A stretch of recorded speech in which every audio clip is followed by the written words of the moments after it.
Bonjour à tous et bienvenue sur LBTS MCO, bienvenue dans cette nouvelle vidéo. Aujourd'hui on va faire un quiz de révision sur la culture économique. À l'approche des examens, j'ai décidé de faire une vidéo par matière en faisant un quiz de révision pour que ce soit suffisamment ludique et pour vous donner les dernières clés de réussite avant de passer votre examen, histoire de bien se remémorer des notions importantes à savoir pour réussir vos examens.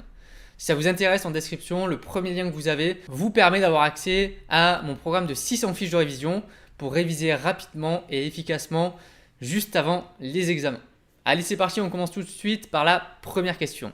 Donc le principe, ça va être à chaque fois, je vais vous montrer une question avec les propositions de réponse.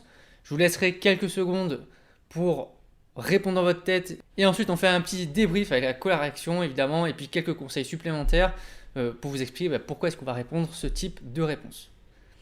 Donc première question, quelles sont les conditions au bon fonctionnement d'un marché? N'hésitez pas à faire pause si vous avez besoin de plus de temps pour répondre. Voici les propositions de réponse. Un ou plusieurs concurrents pour qu'il y ait une bonne situation de marché. Il faut qu'il y ait le prix d'équilibre qui soit atteint. Est-ce qu'il faut qu'il y ait une confiance entre les offreurs et les demandeurs? Est-ce qu'il y a besoin d'avoir un accès à l'information? Est-ce que les exportations sont égales aux importations pour qu'il y ait une situation de bon fonctionnement de marché? Ou est-ce que l'État doit réguler les règles du marché?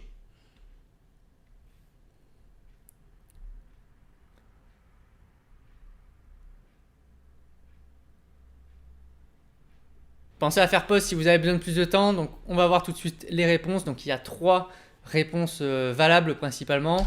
Donc la première bonne réponse, c'est que pour qu'il y ait un bon fonctionnement du marché, il faut qu'il y ait plusieurs concurrents parce que la concurrence, ça va stimuler les prix, ça va stimuler l'innovation.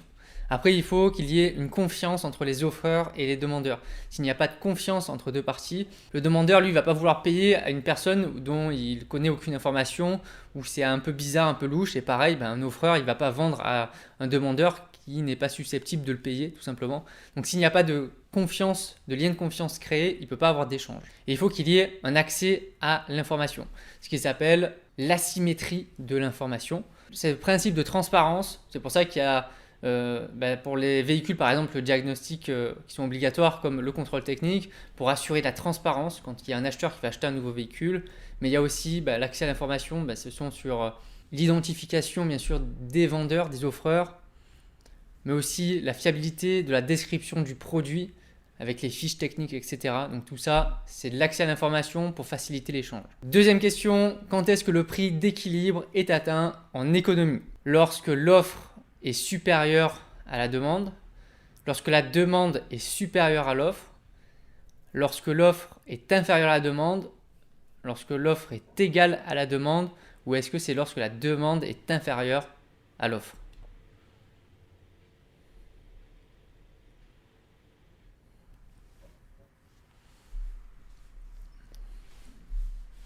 Alors la bonne réponse, c'est lorsque l'offre est égale à la demande. Pour cela, je vous ai fait un petit graphique.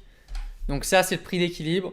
Vous voyez que lorsque on va tracer la production ou la vente de marchandises, donc là c'est en vert, c'est l'offre, et en rouge, c'est la demande, en fonction du prix, forcément, plus le prix est élevé et plus on va produire de marchandises, plus le prix est élevé et moins il y aura de demande forcément, puisqu'on cherche à acheter le moins cher possible. Quand le prix est très élevé, on va forcément dépenser moins. Et donc c'est lorsque on va avoir la quantité d'offres et de demandes qui va être égale, c'est là où on va dire que c'est un prix d'équilibre. Troisième question, quelles sont les entraves au bon fonctionnement de la concurrence? Donc j'ai mis l'entente sur les prix, les mouvements de concentration et la position dominante. Donc là, ici j'ai mis les définitions, donc ces trois-là sont des entraves à la concurrence, au bon fonctionnement, lesquelles correspondent en face à leur définition.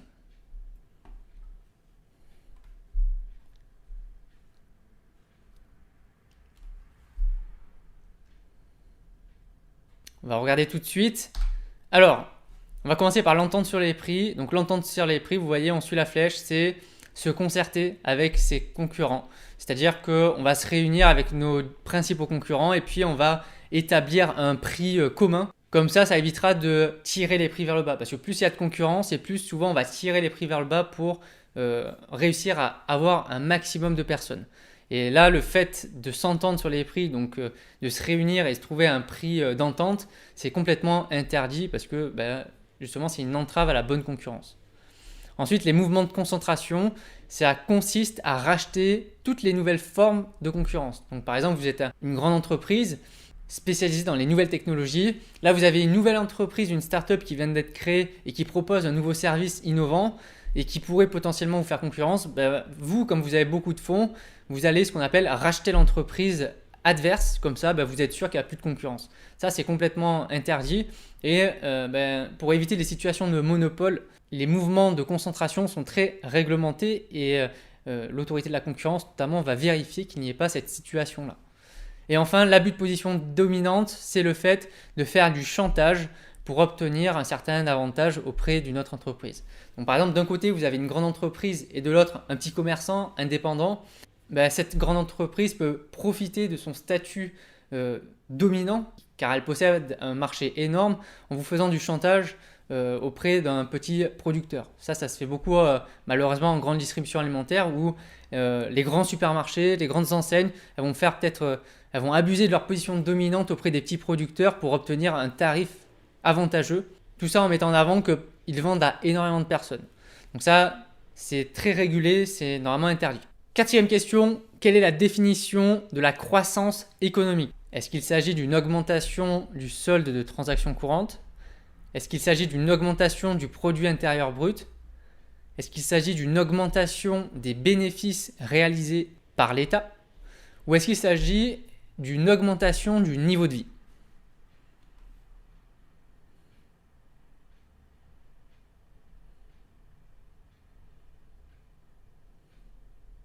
La bonne réponse à cette question, c'est la croissance économique, ça correspond à l'augmentation du produit intérieur brut, c'est-à-dire du PIB. Pour rappel, le PIB, c'est la somme de la valeur ajoutée qui a été produite dans une économie. Lorsque l'on produit plus de valeur ajoutée, on augmente son PIB. Et donc, si on augmente son PIB par rapport à l'année précédente, on dit qu'on est dans une situation de croissance économique. Cinquième question, à quel mode de financement correspond le marché des capitaux? Est-ce qu'il s'agit de l'autofinancement, du financement interne, du financement externe indirect, de l'intermédiation bancaire ou du financement externe direct?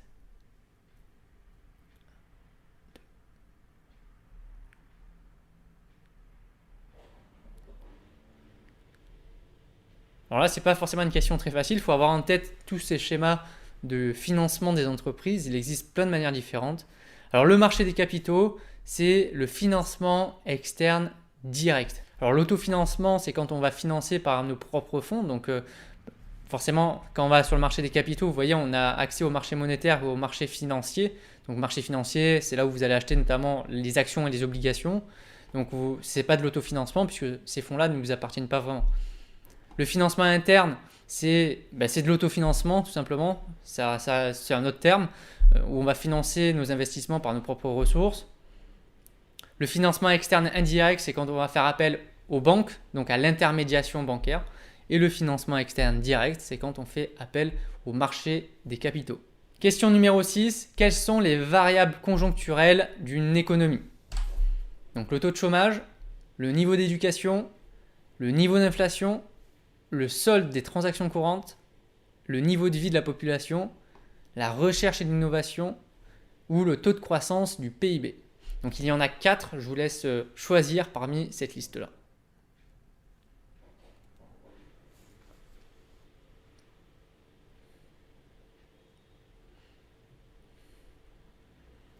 Alors pour rappel, les variables conjoncturelles sont des variables qui vont varier en permanence dans le temps et donc du coup, comme je vous ai dit, il y en a 4.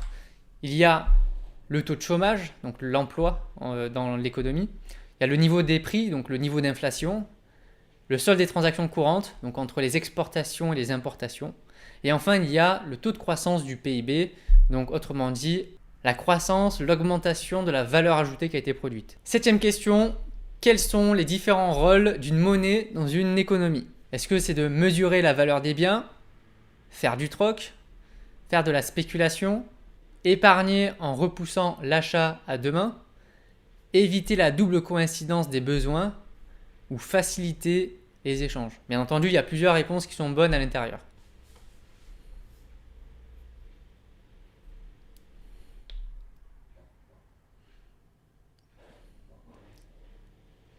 Alors, les différents rôles de la monnaie sont les suivants. Ça va être de mesurer d'abord la valeur d'un bien, des biens, des services notamment. Donc, on va attribuer un certain prix à chaque objet, une certaine valeur. On va pouvoir épargner en repoussant l'achat à demain. C'est-à-dire qu'on va recevoir de l'argent et cet argent, on n'est pas obligé de le dépenser tout de suite. On peut l'épargner et l'utiliser plus tard. On va éviter la double coïncidence des besoins, c'est-à-dire qu'avant, c'était à l'époque du troc où il n'y avait pas spécialement de monnaie comme on la connaît aujourd'hui. Il fallait qu'il y ait ce qu'on appelle une double coïncidence des besoins. Par exemple, un commerçant qui vend des fruits et légumes, il a besoin de soins, donc lui, il doit trouver un médecin pour pouvoir avoir ses soins. Mais pour pouvoir réaliser son échange, il faut trouver un médecin qui a envie de lui acheter des fruits et légumes pour faire un échange. Et ça, c'était beaucoup plus difficile à trouver avant. Alors que maintenant, on a un instrument qui est la monnaie et qui permet d'échanger de la monnaie pour différents produits ou services. Donc ça évite cette double coïncidence des besoins. Et enfin, ça va faciliter les échanges justement dans cet esprit-là où on va éviter la double coïncidence des besoins. 8e question, comment interpréter le chiffre entouré en rouge ici? Donc là, vous voyez, vous avez un tableau avec des déciles, avec plusieurs catégories de personnes. Donc il y a plusieurs propositions. La première, c'est 7% de la population gagne 31 140 € par an. 70% de la population gagne plus de 31 140 € par an. 70% des familles monoparentales gagnent moins de 31 140 €. 30% des familles monoparentales gagnent plus de 31 140 €. Et 30% des familles monoparentales gagnent moins de 31 140 €. Donc de mémoire, il y a 2 bonnes réponses à l'intérieur, à vous de les trouver.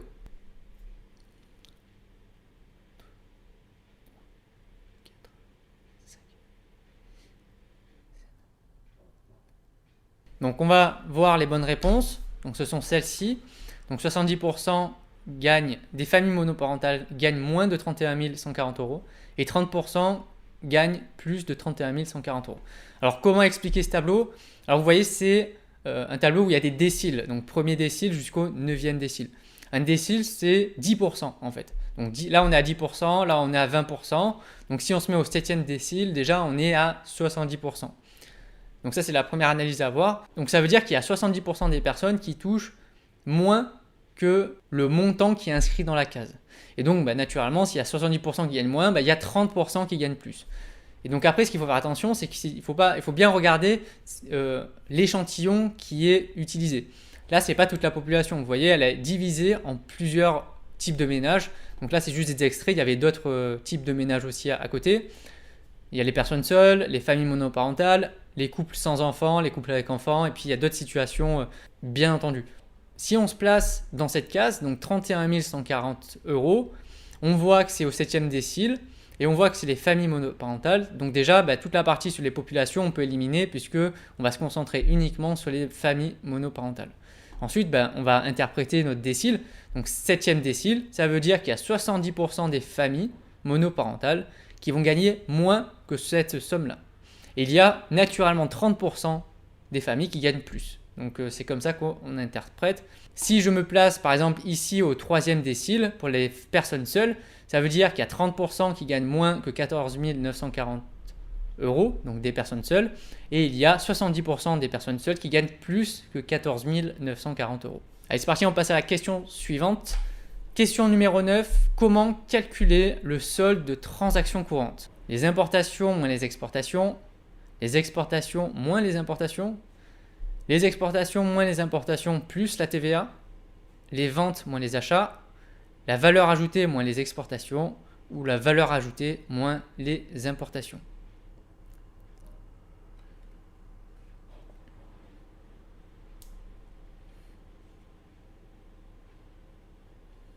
Alors, le solde de transactions courantes, c'est super important parce que vous aurez très certainement à en parler en économie. Alors, la bonne réponse, c'est celle-ci. Il y en a 2 en fait, parce que les deux, ça veut dire exactement la même chose. Le solde de transactions courantes, c'est la différence entre les exportations et les importations. Exporter, ça revient à vendre notre marchandise à une autre économie, donc à un pays étranger. Importer, ça correspond à faire venir des matières premières, des produits, de la main-d'œuvre, des services dans son pays. Donc on va acheter. C'est pour ça qu'on peut dire que les exportations, ce sont des ventes, moins les importations, donc moins des achats. C'est une formule qui est très simple et on pourrait vous donner un tableau avec l'évolution du solde des transactions courantes à analyser pendant votre examen. Donc il faut savoir comment on le calcule et d'où ça vient concrètement. Dernière question de ce quiz de révision, qu'est-ce que la DIPP? Le développement international du processus productif, la division internationale du processus productif, le développement intercontinental de la parité de pouvoir d'achat ou la division internationale du pouvoir productif.